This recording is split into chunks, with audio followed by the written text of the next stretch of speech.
नमस्कार दोस्तों, आज हम इस वीडियो में ना खेसारी लाल यादव के बारे में बात करने वाले हैं और ना ही पवन सिंह के बारे में बात करने वाले हैं, बल्कि खेसारी लाल यादव और पवन सिंह और भोजपुरी इंडस्ट्री के तमाम कलाकारों और भोजपुरी इंडस्ट्री को गलत बोलने वाले कुछ चुतियों के बारे में बात करने वाले हैं। क्योंकि हर तरफ हर कोई इन चुतियों के बारे में ही बात कर रहे हैं। इनके बारे में खूब ज़्यादा बहस हो रहा है, विरोध हो रहा है ना, मतलब कहिए तो एक तरह से पूरा ट्रेंड सा छा गया है। तो फिर हम काहे चुप बैठे, हम भी अपना विचार व्यक्त कर देते हैं। और मुझे लगता है कि आप में से किसी भी लोगों से ये चीज़ें छुपा हुआ नहीं है, किस चीज़ के लिए इंटरनेट पे सोशल मीडिया पे खुद ज़्यादा मतलब भसड़ मचा हुआ है। हर किसी को जानकारी होगा मेरे समझ से, और अगर जानकारी नहीं भी है तो शॉर्ट में बता देते हैं कि यूट्यूब पर कुछ चुतियों का एक शो आता है जिसका नाम है इंडिया गॉट टैलेंट, कुछ इस तरह से नाम है, आप लोग अपने हिसाब से देख लीजिएगा। तो इस तरह से उसका नाम है। उसमें कुछ चुतिए चुतियापा करते हैं, है ना, मतलब उसमें इस तरह का बाहियात बातों का प्रयोग करते हैं, इस तरह से बाहियात शब्दों का प्रयोग करते हैं कि मुझे लगता है कि एक सभ्य आदमी को वो सब चीज़ें देखना शोभा नहीं देगा, या फिर पसंद नहीं पड़ सकता, या फिर जो भी गांव देहात से बिलोंग करते होंगे तो आप लोग को थोड़ा सा उसमें उसको देखने के बाद अचरज लगेगा। और मेरा सलाह कहें तो नहीं देखिएगा तो बेटर होगा, लेकिन फिर भी उसके बारे में बात इसलिए हो रही है कि उसके शो में मुझे लगता है कि लगभग हर क्रिएटर्स अभी तक पहुँच चुका है और अभी कुछ आने वाला भी होगा, लेकिन हो सकता है इतना विरोध होने के बाद कुछ ना क्रिएटर्स भी मतलब नहीं भी जा सकते हैं। तो उसमें हर रोज़ हर एक शो आता है और हर दिन कुछ न कुछ चुतियापा करते हैं, बाहियात बातें करते हैं, डीप कॉमेडी के नाम पे अश्लीलता फैलाते हैं, समाज में गंदगी फैलाते हैं, है ना, डार्क कॉमेडी के नाम पे भसड़ मचाते हैं। और उसी में एक दिन क्या होता है कि एक रणवीर इलाहाबादिया हैं जिनको बहुत सारे युवा अपना इंस्पिरेशन मानते हैं, उनको खूब ज़्यादा रिस्पेक्ट देते हैं, फॉलो करते हैं, क्योंकि वो अपने आप को एक धार्मिक व्यक्ति और मतलब बहुत ही बढ़िया मतलब कि एक सभ्य आदमी के तरह प्रस्तुत किए हुए हैं। तो बहुत सारे लोग उनको फॉलो करते हैं, उनको अपना आइडियल मानते हैं, मतलब तरह से कहीं तो बहुत फेमस चेहरा है, नामी चेहरा बन गए हैं, चर्चित चेहरा। तो वो भी एक दिन उस शो में चले जाते हैं, समझे, और उनको बहुत लोग रिस्पेक्ट देते हैं, रिस्पेक्ट करते हैं। और मुझे लगता है कि उनका भी एज भी बहुत ज़्यादा नहीं हुआ है, एक बहुत युवा है ना, और इतना जल्दी किसी को इतना फेमस होना बहुत बड़ी बात है ना। तो बहुत ज़्यादा वो नाम कमा लिए हैं। तो रणवीर इलाहाबादिया उस शो में जाते हैं, नाम है इंडिया गॉट टैलेंट, है ना। तो उस शो में जाते हैं और उस शो में वो भी उसी तरह से फुहड़ता भारी बातें कर देते हैं।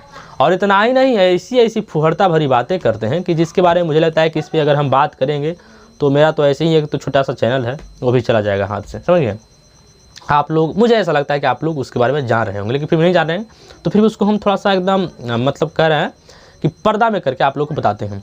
रणवीर इलाहाबादिया कहता है उस शो में कि हम इतना पैसा देंगे, 2 करोड़ रुपया देंगे, मेरा वाला मतलब चूसोगे, मतलब इस तरह से, मतलब मुझे अभी बोलने में थोड़ा सा शर्म लग रहा है। आप लोग समझ रहे हैं कि किस चीज़ के बारे में वो बात किया है, समझ रहे हैं। इसके बाद फिर आगे कोई कहता है, मतलब कोई और होता है जो कहता है कि लो पैसा लो, ये है वो है, दिस डेट का, मतलब वो भी उसी तरह से बाहियात गंदगी फैलाने लगता है होता है। और इसके बाद क्या होता है कि इससे भी घटिया चीज़ें माँ बाप के बारे में गलत कमेंट्स करता है और ऐसी बातें करता है कि मुझे लगता है कि कोई भी व्यक्ति कितना भी गंदा होगा, कितना भी अश्लील होगा, तो इस तरह से बात तो नहीं कर सकता है। हालांकि रणवीर इलाहाबादिया के माँ एक बार क्या कहते हैं इंटरव्यू में या फिर पॉडकास्ट में बताई थी कि हम अपने बच्चे को इतना ज़्यादा बढ़िया मतलब संस्कार दिए हैं और इतना बढ़िया परवरिश किए हैं कि इस तरह से सभी माँ बाप को करना चाहिए। बताइए, इस तरह से अगर हर माँ बाप करे, उसका बच्चा खुद के माँ बाप के बारे में ही, अपने ही माँ बाप के बारे में इस तरह से बाहियात भरी कमेंट करेगा, बाहियात बातें करेगा, तो कौन इस तरह से संस्कार देना चाहेगा, है ना। इससे अच्छा है कि संस्कार ना दिया जाए, बढ़िया से ऐसे ही रहेगा, है ना। इतना गंदा कमेंट्स किए हैं, इतना बढ़िया मतलब बेकार की बातें किए हैं, सॉरी बढ़िया मैं बोल दिया, आप लोग मतलब समझ सकते हैं, इतना घटिया बात बोले हैं। मतलब उनको कहने का मतलब है कि माँ बाप को करते हुए आप लोग कौन कौन लोग देखना चाहोगे, या फिर मतलब हमको समझ में नहीं आ रहा कि किस तरह से वो अपना बाहियात चीज़ों का प्रदर्शन किया, बाहियात चीज़ों का बारे में बातें किया। मुझे तो समझ में नहीं आ रहा है कि इतना बड़ा, देखिए हर कोई का हर अपना जोन होता है। अब देखिए क्या होता है कि भोजपुरी इंडस्ट्री नहीं, बॉलीवुड इंडस्ट्री मान लीजिए, बॉलीवुड इंडस्ट्री में हर तरह के हर कलाकार हैं। एक अमिताभ बच्चन है, उनका एक अलग जोन है ना। एक इमरान हाशमी है, उनका एक अलग जोन है। सनी देओल है, उनका भी एक अलग जोन है ना। और मतलब अगर ये हर जोन के लोग अगर दूसरे के जोन में आकर काम करें तो बढ़िया नहीं लगेगा। जैसे कि आप लोग नवाजुद्दीन सिद्दीकी, पंकज त्रिपाठी या फिर मनोज बाजपेयी, जिस तरह से ये लोग सुपरस्टार हुए हैं, अगर उस तरह का ही हरकत कोई टॉप के कलाकार या फिर कोई और कलाकार करे तो शोभा नहीं देगा, नहीं शोभा देगा। या फिर अगर जिस तरह से सन्नी लियोनी के बारे में जो भी चर्चा होता है, जो कुछ भी है, अगर उस तरह से कोई एक्ट्रेस करने लगे, अब उसका क्या है चरित्र नहीं, इस बारे में हम नहीं जानना चाहते हैं, या इस पर हम नहीं बात करना चाहते हैं, लेकिन उस तरह से हरकत या फिर उस तरह से कोई कुछ करने लगे तो ये चीज़ें किसी को पसंद नहीं आएगा। समझ रहे हैं? हर किसी का अपना अपना एक होता है, जोन होता है, उसमें बात करना है, फिर सब कुछ शोभा देता है। लेकिन रणवीर इलाहाबादिया का ये जोन नहीं था। रणवीर इलाहाबादिया पे लोगों को ज़्यादा भरोसा था, विश्वास था, और वो विश्वास और भरोसा को एक लपेट करके और लोगों के पिछवाड़ा में डाल दिए। समझ रहे हैं ना? विश्वास था, और रणवीर इलाहाबादिया क्या करते हैं कि उस विश्वास को, उस भरोसा को एक झटके में तोड़ देते हैं, और अपने आप को मतलब लगता है कि लोग इसके बाद समझने लगते हैं कि रणवीर इलाहाबादिया तो असलियत कुछ और ही है। लोग इनको झूठ में मतलब समझता है कि बहुत बड़े अच्छे आदमी है, बहुत सभ्य आदमी, ये तो असलियत में बहुत ज़्यादा गंदा इंसान है, अश्लील इंसान है, अश्लील आदमी है। समझ रहे हैं? तो इस तरह के चीज़ों पे खुद विरोध हो रहा है, प्रदर्शन हो रहा है, और लाजमी है इस तरह का विरोध और प्रदर्शन होना चाहिए, क्योंकि समाज में जो भी गंदगी फैला रहा है, जो भी वाहियात चीज़ों का प्रदर्शन कर रहा है, उसके ऊपर कार्रवाई होना चाहिए, कानूनी तरीक़ा से कार्रवाई होना चाहिए। क्योंकि हमारा जो भोजपुरी इंडस्ट्री है, देखिए भोजपुरी इंडस्ट्री कितना भी गंदा हो या फिर अश्लील हो या फिर गंदगी भरे गाने बने, लेकिन मुझे नहीं लगता है कि भोजपुरी में कोई रिश्ता को तार तार करने वाली बात करता है ना। यहाँ गंदा गाना बन जाएगा, गंदा कमेंट्स कर देगा, हालांकि ये चीज़ें भी सही नहीं है, लेकिन इतना भी यहाँ के गंदगी नहीं, यहाँ गंदगी नहीं है जितना ये लोग गंदगी फैला रहे हैं। समझ रहे हैं? इतना गंदगी कोई मतलब मुझे नहीं लगता, सोच से परे हो जा रहा है कि इतना गंदा इंसान कोई कैसे हो सकता है, इतना गंदगी कैसे फैला सकता है। समझ रहे हैं ना? इससे बच्चे पे गलत असर पड़ेगा। और सबसे बड़ा तो मुझे हंसी इस बात पे आ रही है कि ये वही लोग हैं जो भोजपुरी इंडस्ट्री के बारे में ज्ञान देने लगते हैं कि भोजपुरी इंडस्ट्री नहीं, उसके बारे में बात नहीं करो, वो तो गंदा है, ये है, वो है, दिस्टेट। भोजपुरी इंडस्ट्री का कलाकार वो तो और भी गंदा है। इस तरह से ये लोग ज्ञान देते हैं, और बताइए इन लोगों का असलियत कुछ तो और ही है।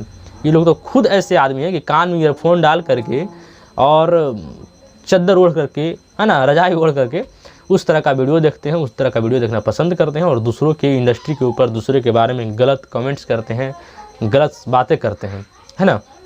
हालांकि रणवीर इलाहाबादियों को उस शो में जाने से पहले और उस शो में गलत हरकत करने से पहले, गलत बातें करने से पहले लोग उस शो को खूब ज़्यादा मज़ा ले रहे थे, खूब एंजॉय कर रहे थे, खूब उसको देख रहे थे, उसे व्यूज़ भी मतलब फाड़ के आ रहा था। लेकिन जिस दिन रणवीर इलाहाबादी इस शो में जाता है, उस दिन से उस शो पे भी मतलब सही तो एक काल मंडरा गया, और जितने कलाकार हैं उन सभी पे FIR भी हो गया। लेकिन सबसे ज़्यादा अजीब बात ये है कि रणवीर इलाहाबादिया जो भी गंदगी किया है, जो भी गंदगी फैलाया है, वो हिंदी में किया है, और माफ़ी आके मांग रहा है इंग्लिश में। बताइए इससे बड़ा बकचोदी और क्या हो सकता है। तो ये लोग झूठ मूठ का जनता को बरगलाना चाहते हैं और किसी तरह से छुटकारा पाना चाहते हैं। और इतना विरोध और इतना मतलब कि बहस इस पर होने के बाद भी ये रणवीर इलाहाबादिया उसके बाद जो भी माफ़ी मांगा है, इंग्लिश में आकर के मांग दिया, उसके बाद से और भी कोई चीज़ बोलने का प्रयास नहीं किया, और लगता है कि उसको ज़रूरत भी नहीं है।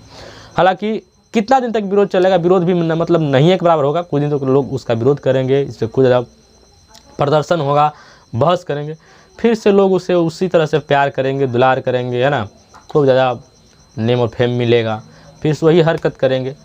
तो ये सब चीज़ें तो होती रहती है। लेकिन मुझे इस बात पे अफसोस हो रही है कि ये लोग कैसे भोजपुरी इंडस्ट्री को गलत बोलते हैं, किस मुँह से बोलते हैं। मैं मानता हूँ कि भोजपुरी इंडस्ट्री में अश्लीलता है, भोजपुरी इंडस्ट्री में भी गंदगी है, लेकिन जो लोग विरोध करते हैं वो लोग किस तरह से हैं, किस मानसिकता के हैं, इस बात पे हंसी आती है। मतलब यहाँ पे एक कहावत सेट हो जाता है कि चलनी हंसे सूप के, ये वाली बात है ना, जिसको मैं 76 गो छेद पहले से है, बात यही है।